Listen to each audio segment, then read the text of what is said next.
Well, it's been a while since I had to do any kind of real, like, do me videos. And you're probably thinking, damn, well, I kind of thought a lot of what you do is kind of do me.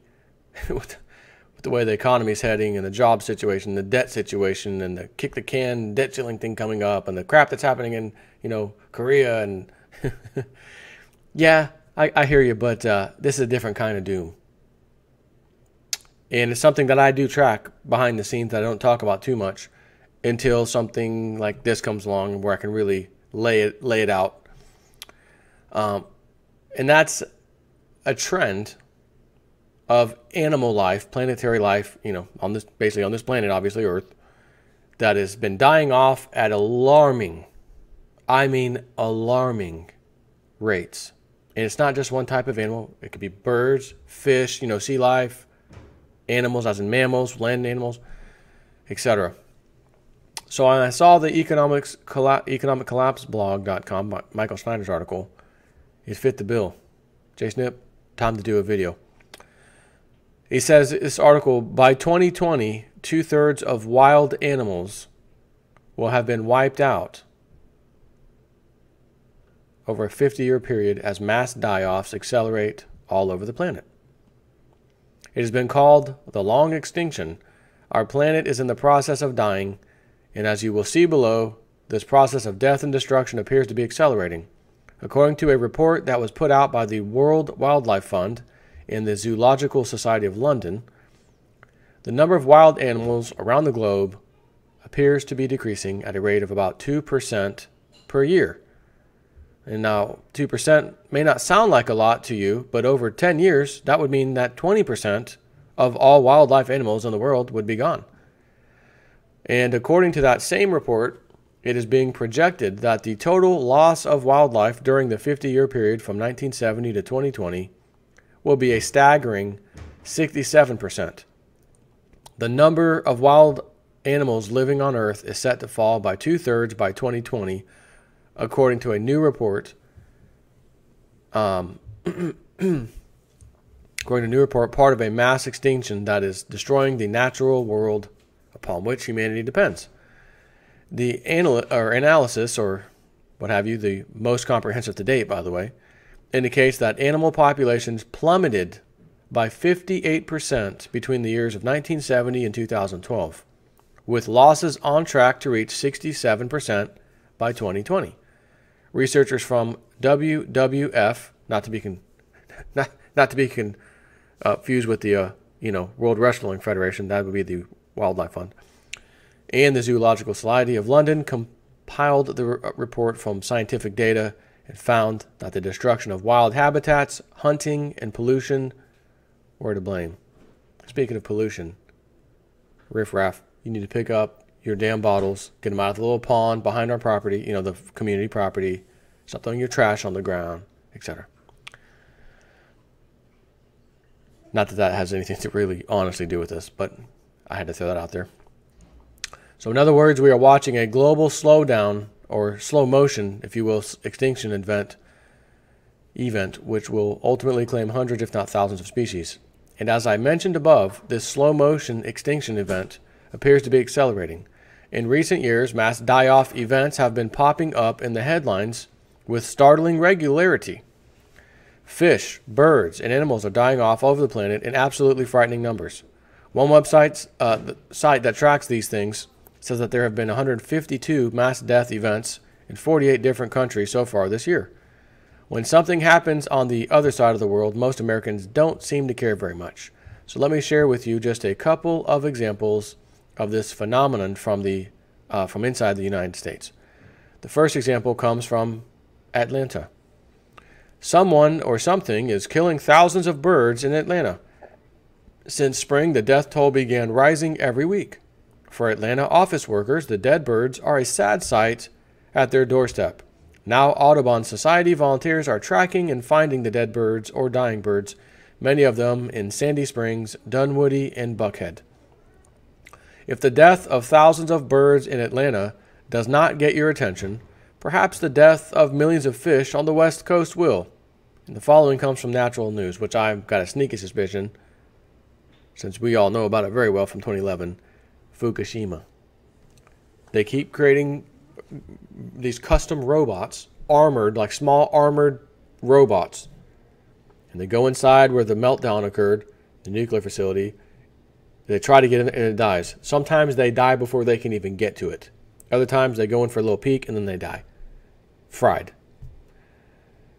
That's how radioactive that is. And yet, if you look up right now, worst, radioactive incident ever, you're going to see Chernobyl. You'll see Chernobyl over and over and over again. Chernobyl. That was one nuclear meltdown.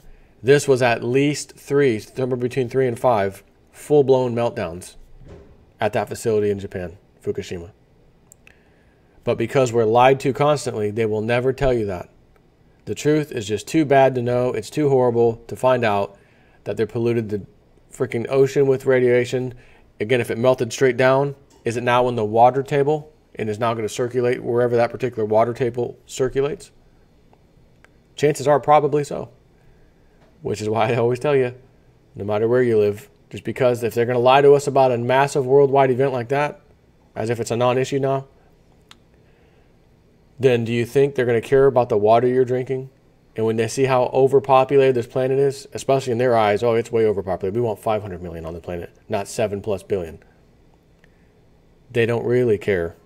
They don't really care if a bunch of people die off. So they'd rather not tell you about it, if you know what I mean.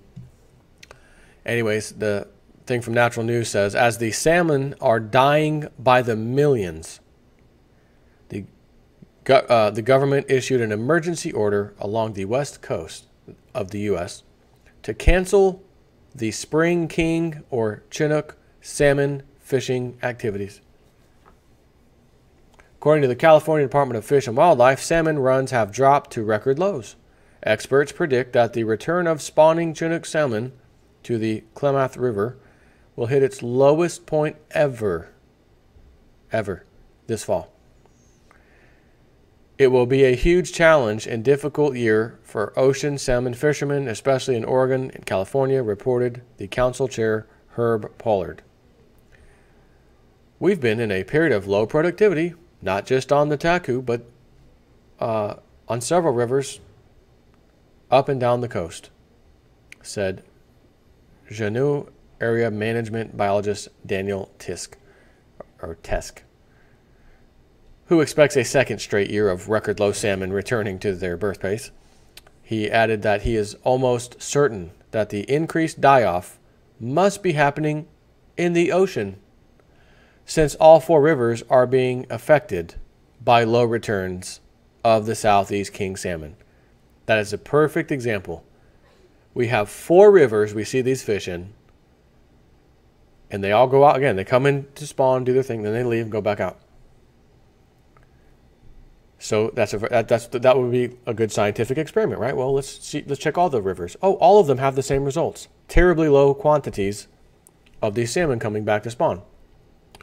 It has to be coming from the ocean. Which ocean is that? Pacific Ocean. Have any events happened in recent years that might affect the Pacific Ocean by chance? Well, there was one in 2011, and it's still spewing this day. Again, you can't send anything over there robotic. It'll fry it. And I've seen these things on little small ones on tank tracks, and it looks like the thing's made of, I don't even know how many inches of pure steel plate, and the thing still dies. Radiation is frying it. There's nothing even there, like, the fuel and all that stuff, the fuel rods and all that. Where are they? We have no idea. They're just gone. And the thing can't even get to where it was, where those used to be. And even though they've melted down. And yes, into the ground. It's unbelievable. Of course, the cold, hard reality of the matter is that everything around us is in the process of dying and deteriorating. And this even includes the human race, he says. If you don't believe this, you may want to consider research from Cambridge University that found that human bodies are significantly smaller than they were thousands of years ago, and that that human brains are also smaller than they once were. An earlier study by Cambridge University found that mankind is shrinking in size significantly. Experts say humans are past their peak and that modern-day people are 10% smaller and shorter than their hunter-gatherer ancestors. And if that's not depressing enough, our brains are also smaller. And you know what? It sure seems like it, doesn't it? The findings reverse perceived wisdom that humans have grown taller and larger, a belief which has grown from data on more recent physical development. Now, hold on. When you say grow taller, not really taller, but in larger, in what way larger? Again, in the tallness larger, or fat stomach, GMO eating, fast food, chemically all over the damn food, products. And then we get fat in this country. What is it? What are the stats? 1/3. I don't even know when that our Americans are obese. And I was going to crack a joke when the right opportunity came up. And this might be the right time, as sucky as this sounds. I was watching some live streams. Well, they were actually playbacks from earlier today of Venezuela. The biggest protest like ever. Some kid got shot by the police. Some killed him. Just as far as my eyes could see through that camera down the street, and it was going far, were just massive amounts of people in the street protesting. They want to get rid of Maduro. They want a new government, And I'm noticing everybody. I thought to myself, oh man, if this was an American protest, you'd see some big heifers. There would be at least a few heifers in that crowd somewhere. But boy, everybody in there looks quite skinny. Good shape. But skinny and in good shape, or at least the appearance of good shape, because they choose to live that way, or because they're freaking starving to death, which is why they're protesting. You can decide that one. Something like that might do us Americans a little good, if you know what I mean. Whip us into shape real quick. Geneticists have long worried about the impact of mutations on the human population, and that at a rate of 1 deleterious mutation per person per generation, genetic deterioration would result. Early reports were based on estimates of mutation rates considerably lower than what we know now to be the case. Findings going back to 2002 show that the human mutation rate is at least 100 misspellings per person per generation. Some scientists believe the rate is closer to 300. Even at a rate of 100 has profound implications as the mutation rate itself is increasing. Furthermore, most, if not all, mutations in the human genome must be deleterious, and nothing can reverse the damage that has been done during our own generation, even if further mutations could be stopped. It would appear that the process is an irreversible downward spiral that will end in the mutational meltdown. Or, I like to, smoke a little hopium, be hopeful. I like to think of what Edgar Cayce, the sleeping prophet, said so long ago. The 5th root race will be taking place. A new generational type of a human being. Maybe that's what this is going to be. But then again, poison in our food, Roundup ready, glyphosate getting in the ground, which then gets into the crop. We eat it. It's cancerous. GMOs, generally speaking. Fukushima, did we mention that a minute ago? Yeah, okay. And a whole host of other things. In other countries, we use depleted uranium shells when we're shooting at people in other countries. We don't use them here. And they're safe. It's depleted uranium.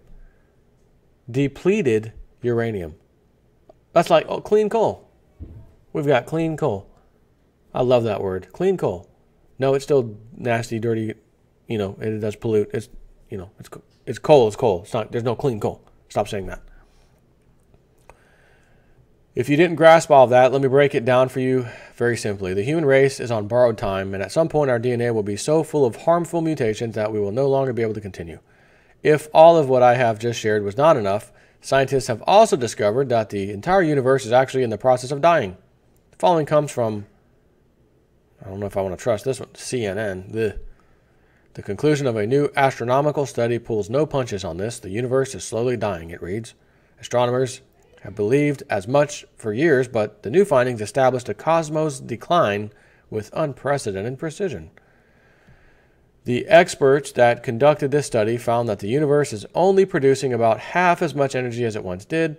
As the amount of energy continues to decline, all the lights will slowly go out until none are left.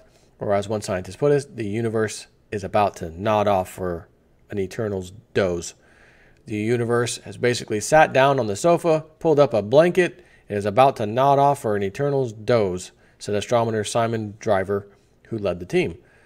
We can certainly do some things to try to prevent the mass animal extinctions that are happening all over the planet, but nothing that we can do can stop the deterioration of our human DNA or the slow death of the entire universe. Hopefully, what I've shared here will help many to understand that everything around us is just temporary. Kind of like your 401k in retirement. It's just temporary. It's temporarily yours while you're putting in on it. And when you need to take it out, the market's going to crash and the bankers are going to get out of it before you have a chance to even think about it and take all your wealth. Our world and everything in it will pass away, and perhaps we should spend the little time that we do on this planet focusing on the things that really matter. Well, I guess you could say that. Now, I'll offer a suggestion here, though, regarding the mutating DNA and whatnot. What if the sun, and it is becoming more active, has been for quite a while now, has a direct impact, which it does on our planet and the other planets, which is why when they say global warming has happened on Earth, we look at the same time period and say, wait a minute, it also happened on Saturn and Venus and Pluto and, So how could we be causing the global warming if other planets heated up during the exact same time frame that we talk about global warming on this planet? Not possible. But since the sun affects all the planets and it hits us when we go outside every day, right? Is it possible that because again, there is slight amounts of radiation that are always coming from the sun, from outer space, whatever, that come down to Earth. Sure, they're, considered non-issue. It's so minor, never do anything to you. But it's not zero radiation, it's a little bit. And that might be enough to cause these changes, which means this is just a cyclical thing. The sun may calm way back down in the next 100 years or something. And then all of a sudden, scientists will notice a big change in the human DNA. And actually, we're not going to go extinct. Actually, such and such are slowing down. But one way or the other, that doesn't change the fact that we've got some major problems on this planet. We're polluting the hell out of it. We're allowing food to be grown that in laboratory animals have shown after a few generations of rat, the children's children, rat babies, if you will, are no longer able to reproduce when fed GMO corn and things like that. Makes you wonder why Monsanto has never been shut down by any government, Congress, anything. Keep that baby going. And where's Monsanto shipping its products? Almost all over the world. Almost all over the world. Few places have kicked them out. Hungary being one of them. And I think even Iceland. But, you see, it's not just a USA problem. Let's just sell it to the USA. No, we're going to go global and sell it to the whole world. They need to get the numbers down. But by the time you figure out that that was the plan, you'll already be dead. Your kids will be old. They'll have kids. And your kids will probably have kids. And everyone will be wondering, why is that? What happened with the birth problems on the earth? What's going on? It must be the sun. It must be radiation. It must be that. No one's going to have a clue. But since we're waking up and everyone's on the internet figuring these things out and people are making life-changing decisions on what they eat, where they do, things like that, it may be null and void, which means we can have an overpopulated planet that needs to be dealt with. And as the populations grow, the strain on the system grows with it. Plain and simple. And as we see in America with the baby boomer population retiring left and right in just a few years, and it's already started, but it will continue to get bad over the next few years, and then some, more will be retiring, and there'll be less younger people to fill their spots, which means there's less younger people paying taxes and fees and everything to keep the system afloat while simultaneously paying for all these baby boomers to retire through Social Security. Somebody tell me, give me one scenario how this could possibly end well. Well, Jay Snippet could, maybe this will happen. And I'll tell you the only answer that'll work. They print money like Abraham Lincoln did. Didn't borrow it into existence and just paid all the bills with printed money. And whenever they needed to pay more bills, they just print more money. We don't borrow it. There's no more selling bonds. The whole bond thing, treasury, it's gone. We just print the money and we pay the bills. Because then when anybody retires and you have Social Security and all that stuff, oh, we've only got this small pool of people to pay for it. No, we don't. Government will just print it and pay it. No problem. Everybody's fine. And by the way, you're going to get your 2, 3, maybe even a 4% increase every year on Social Security, since money means nothing to us anymore. It could be that easy. But I gave you an example a while back of the peacocks in my neighborhood. The neighbors feed them. They have like breeding grounds on their property. It's a free lunch for the peacocks. So they're breeding out of control. It's easy. Life is easy. But when you take that away and the peacock has to go find food and stuff, and it has all these babies to feed, some of the babies don't make it. Some of them will die off. Animals, cats, whatever, who knows, will go after the baby, kill the baby. You're going to have nature deciding what a balance is.